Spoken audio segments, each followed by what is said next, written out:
At first, no one paid much attention to the disaster. It started with days of scorching heat, with temperatures soaring above 60 degrees Celsius. Then came the drought, and the lakes dried up. By the time people realized the severity of the problem, it was already too late. The apocalypse had begun. On my way home from work, people hurried along the streets, avoiding the sun as much as possible. Everyone rushed into buildings to escape the heat. I parked my car at a red light and glanced at my phone. It was 5:45 p.m., and the temperature was 38 degrees. Despite it being late afternoon, the sun hadn't set yet, making it feel like midday. With the intense heat, today's weather was unusually abnormal. When the light turned green, I hesitated, and instead of heading straight home, I turned left towards the city's largest supermarket to stock up on supplies. It was Friday, and the weekend was approaching. If the temperature stayed above 40 degrees, I'd request some time off to stay home and escape the heat. After all, I just completed a major project, and the company shouldn't have any issues approving my leave. I stormed into the supermarket, heading straight for the fresh produce section. I grabbed a bunch of everyday foods and then went to the frozen foods section for some steak, frozen fish, and shrimp. Passing by the household items section, I noticed a sale on sanitary pads and tampons and impulsively bought 2 large bags. My shopping cart was full in no time. A staff member approached me and asked if I needed help. I nodded and handed him the cart. Then I grabbed another cart and headed to the canned food section, picking up 2 cans of each kind. I also grabbed some snacks like sunflower seeds and chips. On the staff member's suggestion, I stocked up on drinks and asked him to help me carry 2 boxes of mineral water, filling a 3rd cart. After closing the trunk, I drove home. I parked in the garage and made 3 trips to get all the groceries to my door. Then I spent another 10 minutes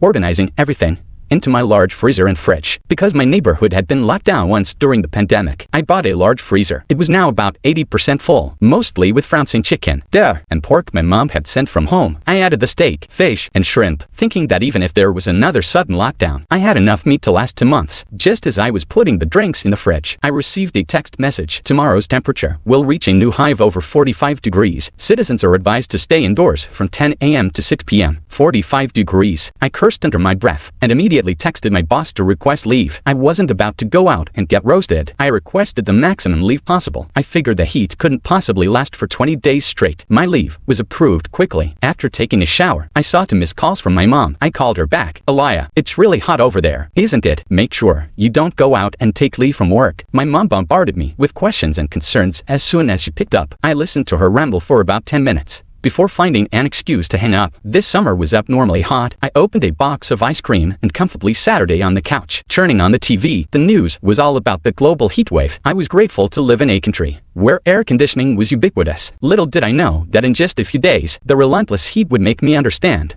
what it means for a place to be uninhabitable for humans. The next 2 days of the weekend, I happily enjoyed the air conditioning, waking up naturally, watching shows, playing games, and cooking for myself when hungry. It felt like a vacation at home. A week later, I was sleeping soundly when my phone rang. It was my colleague, Aisha. "Dear, why didn't you come to work today? I took a long leave. You won't see me until next month." I yawned long and loud. Aisha was shocked. "Really? The HR department said you used up all your annual leave and vacation time." I couldn't believe it. "Is everything okay at home?" She was my closest friend at the company. I sat her up quickly. "Everything's fine. It's just too hot to work. Haven't you heard of the heatwave apocalypse?" I joked. Aisha complained a bit before hanging up. I checked the time, 8:45 a.m. I opened the blackout curtains at the window. A blast of heat hit me, distorting everything in sight. Damn, it's so hot. I checked the weather forecast. It showed 40 degrees, but quickly refreshed to 45 degrees, with predictions for even higher temperatures in the coming hours. Was I crazy, or was the weather forecast crazy? I quickly made myself a simple breakfast and cleaned up the trash, planning to take it downstairs. As soon as I opened the door, I saw the property manager, David, knocking on my neighbor's door. "Great, you're here too. Let's listen together." He smiled at me, and I nodded, looking at my neighbor, a man with slightly long hair and dark circles under his eyes. He looked like he had just woken up. We nodded at each other. Due to the extreme heat, there might be power outages in the coming days. If the power goes out, don't panic. Our community has solar power equipment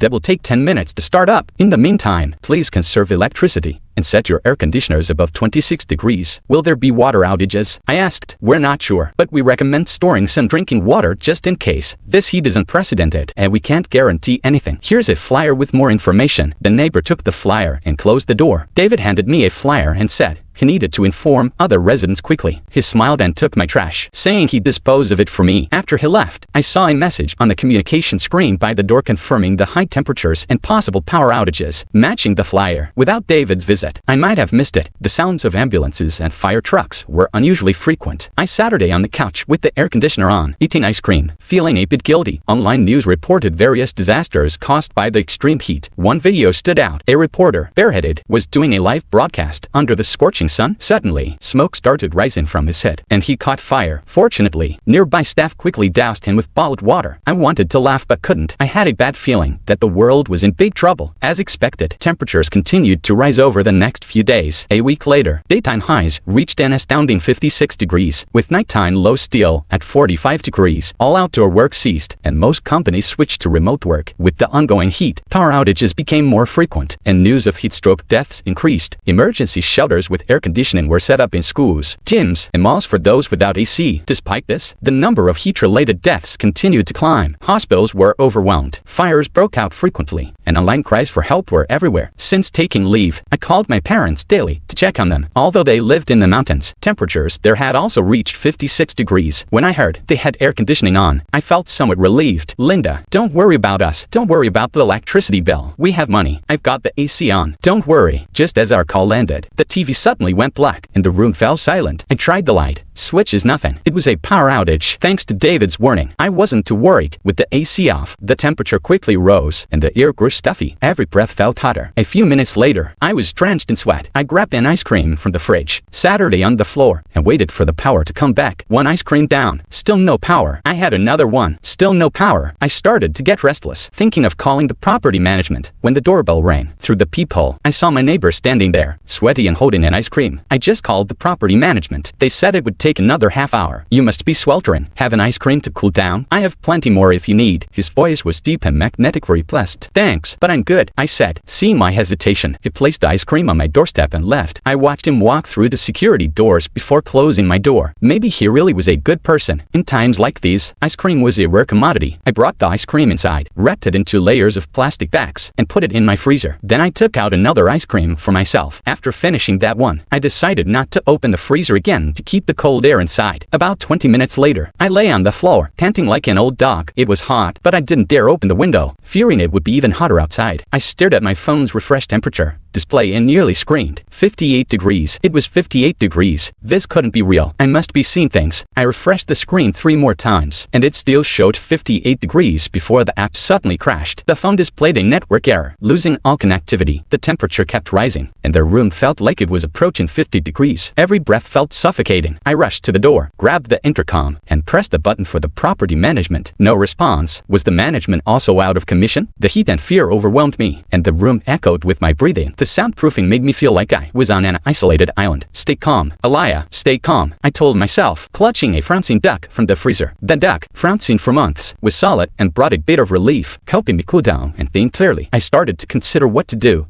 if I got heatstroke alone in the room. Of course, Huaxiang Junqi water. I opened my medicine cabinet, downed a bottle of Huaxiang Junqi water, applied Fengniujin, and soaked a blanket in water to drape over myself. I did everything I could, eating another ice cream while waiting. Minutes or maybe half an hour later, the intercom suddenly rang. Attention, residents, due to the extreme heat, our community's solar panels have been damaged, and power cannot be restored. Please take shelter in the underground parking lot, where temperatures are currently 39.8 degrees on level 1 and 38 degrees on level 2. The underground parking, Lodi hadn't thought of that. I was about to rush out the door, but decided to grab a backpack, packing another Francine duck, the remaining Fengniujin and Huaxiang Junqi water, 2 loaves of bread, and 3 bottles of mineral water. I soaked the blanket again and finally opened the door. Just as I did, my neighbor's door opened too. He emerged with a large backpack. Follow me. My car has a full tank, he said, walking straight to me. I instinctively took a step back. I'm always cautious around men and tend to be fearful. Sorry, I don't mean any harm. You probably have a car too. We can use the AC in my car, and when it runs out of gas, we can use yours. That way, we can last longer. He looked at me with sincere eyes, seeming a bit awkward. The corridor had windows, and the sunlight streaming in made it hotter than inside. Every breath felt scorching, and my vision blurred. I took a few deep breaths and grabbed my car keys, locking the door behind me. In times of natural disasters, no one can survive alone. We have to stick together. I had no choice but to agree. He led the way to the stairwell, and a cool breeze greeted us. The 18th floor people usually don't use the stairs here, because it's not well ventilated. The stairwell is usually stuffy, but now, it felt cool, so the basement should be even better. Desperate for cooling down, I quickened my case. On the first basement level, he hurried ahead, opened the driver's door, threw his backpack on the passenger seat, and started the car. As the engine roared to life, the AC started working, and the temperature inside the car slowly dropped. It was still stuffy, but at least it wasn't as hot. Let me introduce myself. I'm Oren. What's your name? I'm Linda. Sorry for getting your car wet. I hesitated, not giving my real name, folding the wet blanket on my lap. No worries. We didn't speak much after that, quietly enjoying the cooling air. This disaster, one knows when it will end. The air was as heavy as the atmosphere. After a while, he turned on the car radio. Greenland's temperature approaches 70 degrees Fahrenheit, causing ice melt. Extreme weather worldwide, half the globe turning red. Experts predict temperatures could rise even higher over the next decade. Oren switched channels several times before turning it off. Listening further only heightened our anxiety. Suddenly, I heard complaints from outside the car. Say, I told you we should have taken the kids to my parents' place in the mountains for the summer. Now look, we're like refugees. A couple with a little girl walked past our car and got into the one next to us. Our SUV was parked close to the stairwell, and more people passed by. Some with elderly parents, others with children. Most were families, hurrying along. I watched them silently, noticing the lights flickering overhead. My heart skipped a beat. The elevators were down, but the lights in the parking lot were still on. Where was the power coming from? I couldn't hear the ventilation system, just the lights. Lost in thought, Oren suddenly banged the steering wheel. Linda, I was wrong. We need to go back upstairs. We shouldn't stay here. Too many cars will make it very hot and dangerous. Realizing something, I nervously looked around. Most car owners had the same idea, to take refuge in their cars. 8 out of 10 cars around us were already running. With more people arriving, car exhaust could raise the temperature and increase carbon monoxide levels. Oren looked at me. I rubbed my temples. Going downstairs was easy. Going back up to the 18th floor would be hard. If you don't want to, you can stay in my car, as long as you don't step outside. It should be safe. But if the car runs out of gas, you'll have to step out and risk the heat and carbon monoxide poisoning. I'm going upstairs. After weighing the options, I made my decision. We checked our backpacks and opened the car doors in unison. The stairwell was full of people going down. Seeing us go up, many looked puzzled, but a few were climbing up like us. On the 10th floor, we ran into a familiar,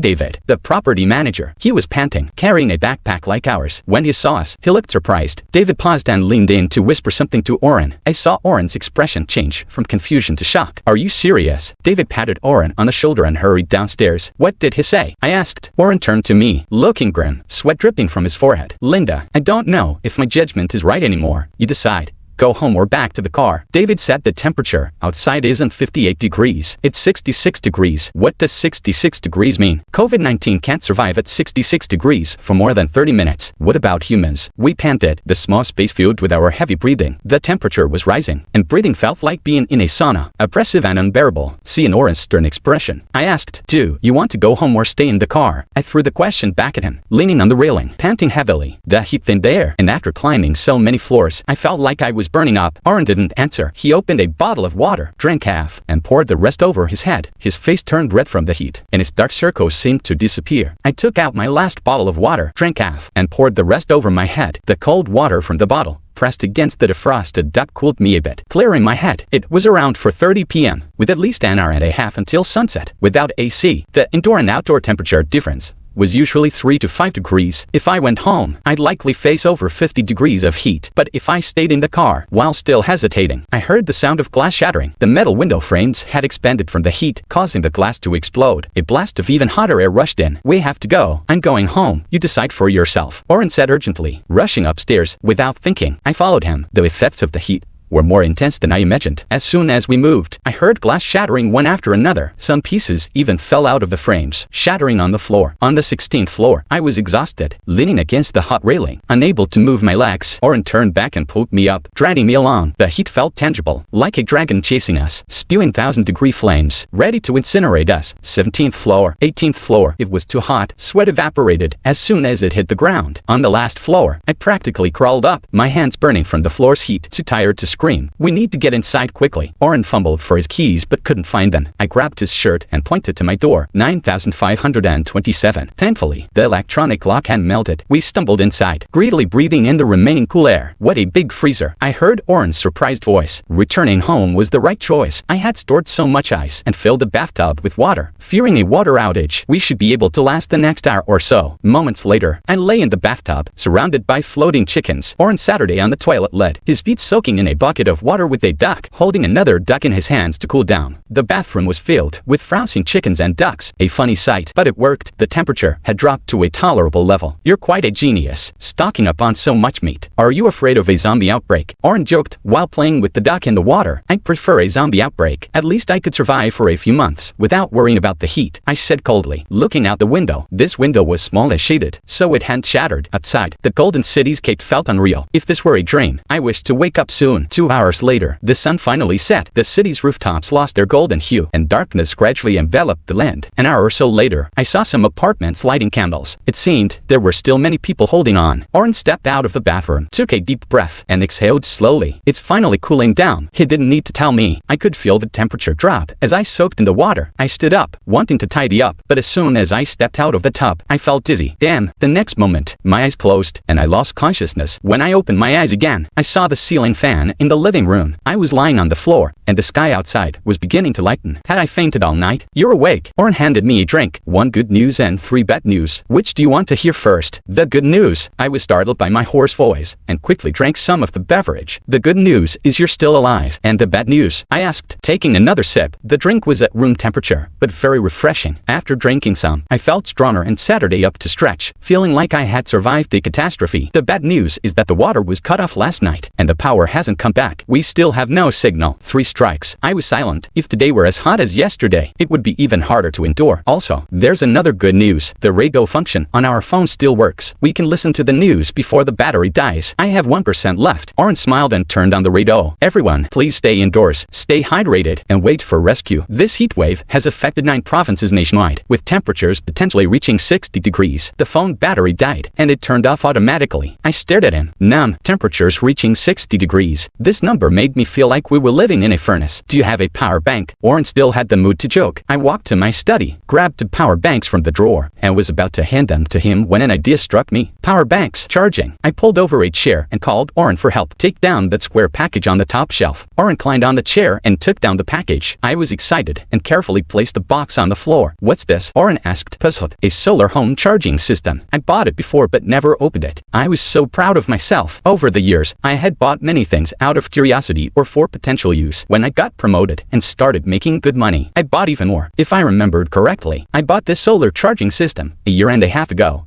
when I was planning to buy an RV for traveling. Though I gave up on the RV due to parking issues, I had already bought a lot of survival gear. Oren got excited and helped me set it up according to the instructions. Half an hour later, just before sunrise, we placed the solar panel on the bedroom windowsill, drew the curtains, and moved a freezer into the bedroom, setting up small fans around it. The sun slowly rose, casting golden light across the land, and the temperature climbed. Oren looked at me. I nodded. He pressed the switch. The hum of appliances and the small fans whirring was music to my ears. When I bought the freezer, I didn't need rapid freezing, so I chose a lower power model. As long as the solar panel was efficient, it should work fine. The freezer was now full of drinks and mineral water, some from me and some Oren had brought from his place. He said he was a game streamer and often stayed home for days, so he had plenty of supplies. We inventoried all the food. All the ice cream had melted and was too hard to deal with, so I threw it away. The freezer originally held 6 chickens, 3 ducks, half a pig, about 5 pounds of steak, 2 fish, and a bag of shrimp. With the heat, it was hard to keep the meat fresh. We decided to dry it on the balcony, hoping the heat would turn it into jerky for easier storage. Leafy vegetables had mostly gone bad, emitting a foul odor. We didn't dare eat them, fearing illness, so we spread them on the balcony with some salt, hoping to dry them. There were also eggs, which I wrapped in clothes and placed on the balcony rack, hoping they'd cook in the heat. As for snacks, I found 2 exploded bags of chips, baked hard and crispy. I collected the pieces and stored the remaining snacks, cookies, and bread in the bedroom. The canned food and rice stayed in the kitchen cabinets for now. We had a bag of apples, which we decided to eat quickly while fresh. They would be our food for the next couple of days. You're amazing, hiding so much food at home, Oren praised. I walked out of the bedroom and, while the temperature was still tolerable, went to the study to grab some books. I hadn't opened these books since buying them.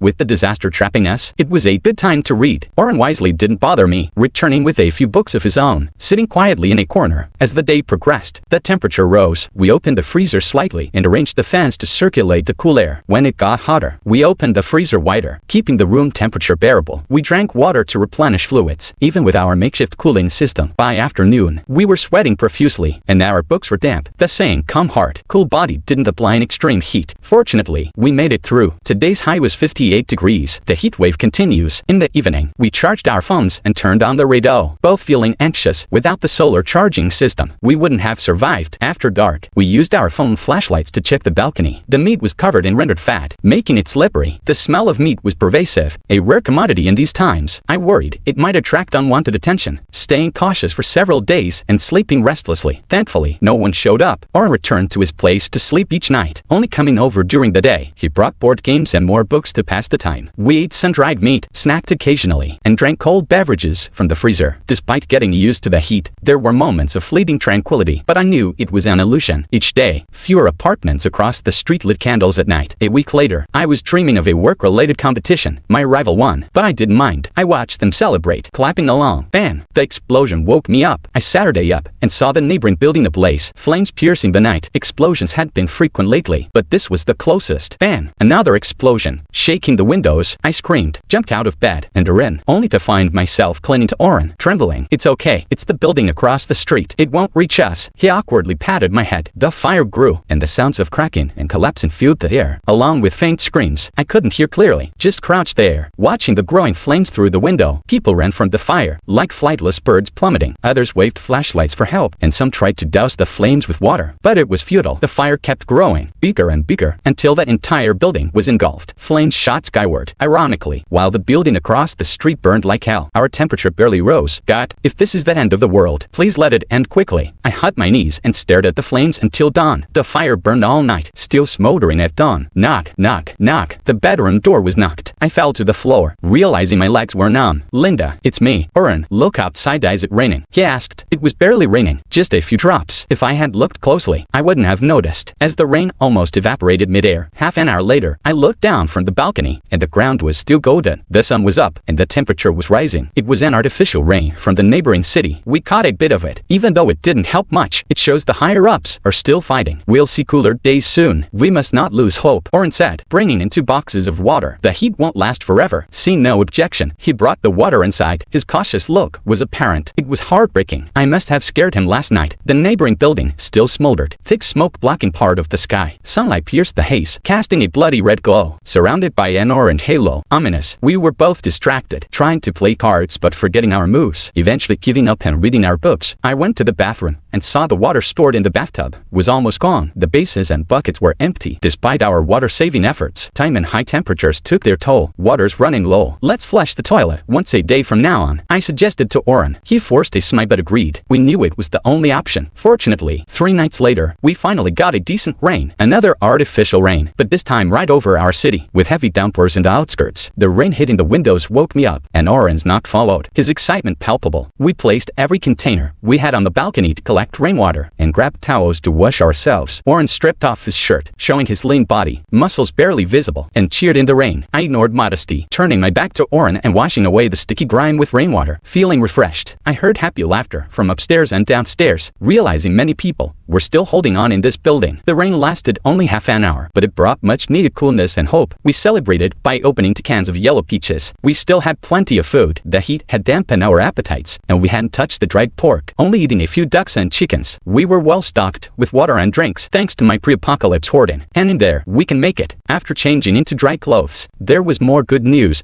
Our phones got signal again. Hello, Mom. Oren was already on the phone with his family. I felt a pang of guilt for being behind. I quickly dialed my mom's number, but her phone was off. No power. I called the home landline. Busy signal. What was going on? I called my dad's cell, but no answer. Desperate, I called relatives one by one. I'm fine here, with enough water and food. You guys take care of yourselves, Oren said, his voice halting when he saw me. Mom, just stay safe until the temperature drops. I'll come see you then. My friend needs to call her family now. He said a few more words and hung up, handing me the phone. home. I didn't refuse and dialed my mom's number again.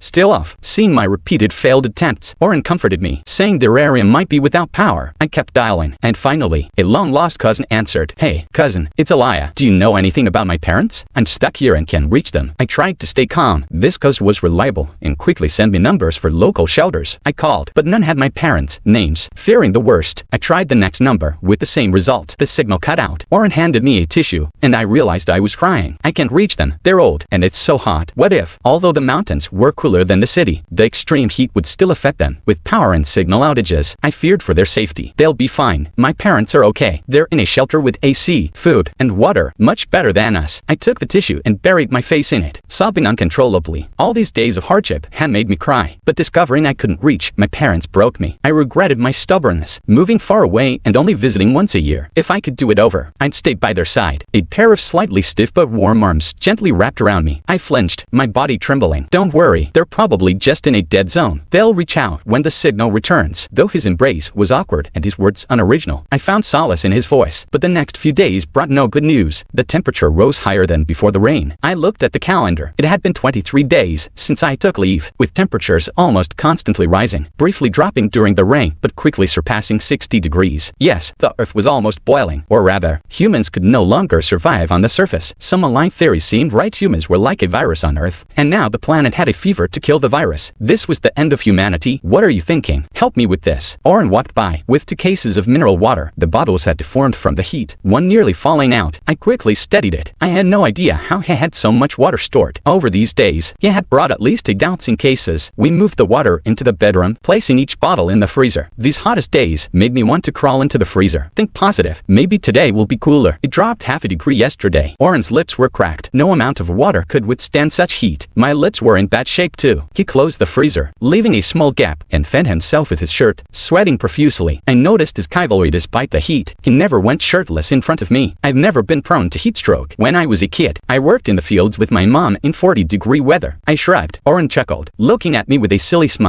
In the face of extreme heat, we needed the freezer's cool air to survive. We couldn't fully close it, and its low power meant the ice inside had long melted, now just cool like a refrigerator. Only at night did it get slightly colder. If we didn't drink now, the coolness would dissipate soon. I followed his lead, lying on the floor and staring at the chandelier. I had just changed this chandelier before the disaster. It was still new and shone brilliantly with the slightest light. Suddenly, the chandelier seemed to shake. Was I seeing things? I rubbed my eyes and saw the chandelier shaking more. Earthquake. Oren jumped up, grabbed my arm, and practically dragged me from the floor, shoving me into the bathroom. He followed, looking around in panic. The bathroom smelled bad for not flushing, but it paled compared to the terror of an earthquake. The building tilted, then righted itself, tilted again. They shook up and down like a giant snake passing below. I screamed, clinging to the only thing I could hold, on Turin. He was much taller, bending down to protect me in his arms as we swayed, bumping into walls and almost falling into the bathtub. When the earthquake finally stopped, all I could hear was the frantic beating of our hearts and our labored breathing, like we were having a feat. The building had collapsed, but the bathroom door was askew. I slumped to the floor. Oren stumbled out, cursing. What a nightmare. This is the real deal. The earthquake had shattered our lifeline solar panel. It couldn't be fixed. With 2/3 smashed and the control box on fire, we barely managed to put it out, leaving the bedroom in ruins. After extinguishing the fire, we collapsed to the floor, exhausted. The sun stared down at us with malicious eyes. I could feel my facial hair curling from the heat, stinging my pores. In a few hours, the heat would kill us. I struggled to my feet and began emptying the freezer of water and drinks. What are you doing? Stop talking and help me. I told him to move the freezer from the window to the foot of the bed, filling it with drinks. Then I took off my shoes and climbed in. It won't work. When the temperature rises, you could suffocate in there. Not just me, both of us. I beckoned him. He swallowed. I looked at him seriously, feeling the rising heat and wondering if it was the room or my face. Oren, do you want to die with me? Early or late, death was inevitable, but humans cling to life. I hoped he would too. Oren looked away, his face turning beet red. I'm actually Lucas, a social media influencer, not a game streamer. I barely make ends meet. Really, you probably heard my real name is Elia. I'm 31, a business executive at a software company. I make enough to support you. Want to be my sugar baby? Text Kent. I won this end of the world debate. Lucas, Mel. Oren nodded solemnly. He rushed to the bathroom, dumping the remaining water into a bucket, and poured it into the freezer. I cooperated, emptying all the mineral water into the freezer, filling it a quarter full. In less than 5 minutes, the temperature had risen to a stifling level. level, every breath feeling like a fireball. I Saturday in the water, making room for Lucas. He threw unopened drinks into the water and handed me the work event before climbing in. The freezer was big, but not big enough for 2 adults. Lucas had to bend, with most of his head exposed. I shifted, snuggling into his lap, letting his knees bend. The waterline barely covered our waists. I closed the freezer, leaving a small gap. The temperature inside was much cooler. I even sneezed. I hugged his waist, resting my face on his shoulder. Lucas, if we survive, can I take you to meet my parents? Lucas laughed. The rare coolness and awkward position felt surprisingly lighthearted. Sure, if we survive, I'll live stream my proposal. If we survive, anything was possible. As the temperature rose, I turned on the fan. Its hum replaced our heartbeats, circulating the precious cool air. I drifted off to sleep, waking to Lucas's face, his dark circles and scruffy beard. He was dreaming, his lashes fluttering. Outside, the sky looked different. Sound was that rain.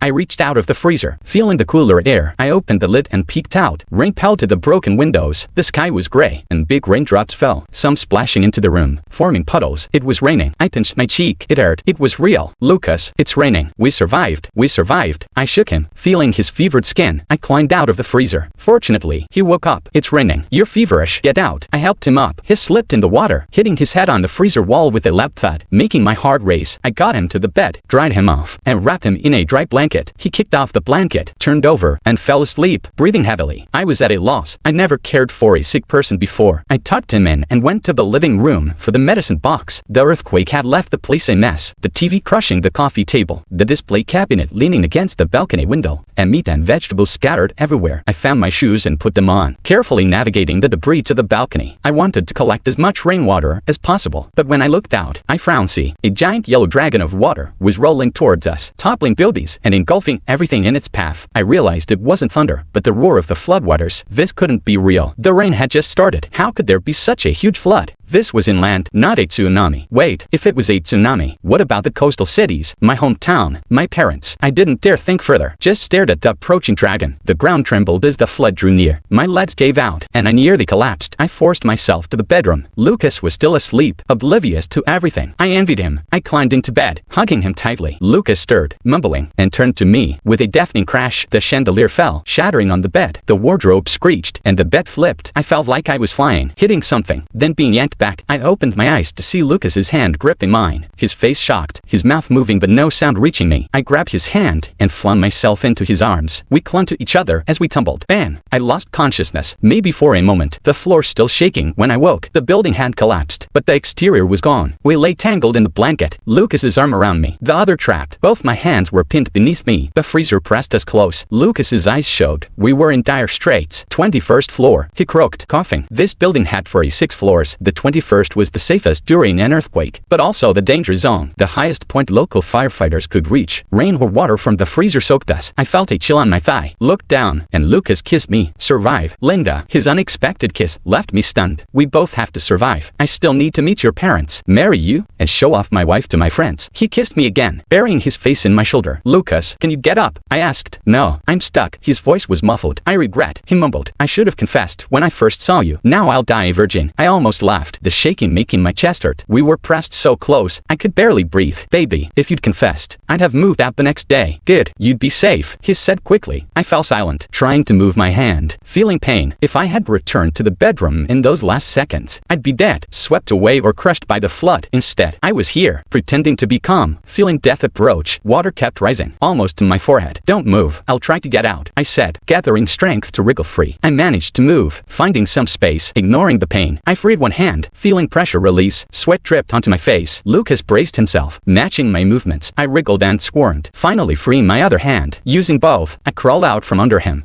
Lucas fell into the water. The water was red. He emerged, wiping his face. I saw his other arm twisted behind his back, likely broken, with a shard of glass in his ankle. I wasn't much better, with a deep gash on my leg, still bleeding. The room filled with water, rising to our ankles. People often claim not to fear death, but when it comes, survival instincts kick in. Lucas and I locked eyes and, without a word, hobbled out, helping each other. The only way to survive was up, fueled by adrenaline. We managed to climb to floors before collapsing on the 21st. Lucas gasped, reaching for my shirt. What are you doing? Your leg needs a tourniquet. I tied my my shoelace above the wound. Blood still flowed. Go slower. Dizziness set in, and I felt cold. Before losing consciousness, I pointed to a windowless spot in the hallway. Lucas crawled over, looking out and crying. Why are you crying? We've lasted longer than most. Lucas jumped back, trying to pull me up. I didn't want to topple him, so I struggled to stand. We leaned against the opening. The wind blew through my wet bands. I looked outside, seeing what made Lucas cry, and tears fell. I hoped everyone was okay. This is a short story, and it ends here. I update my stories daily, so if you like them, please subscribe.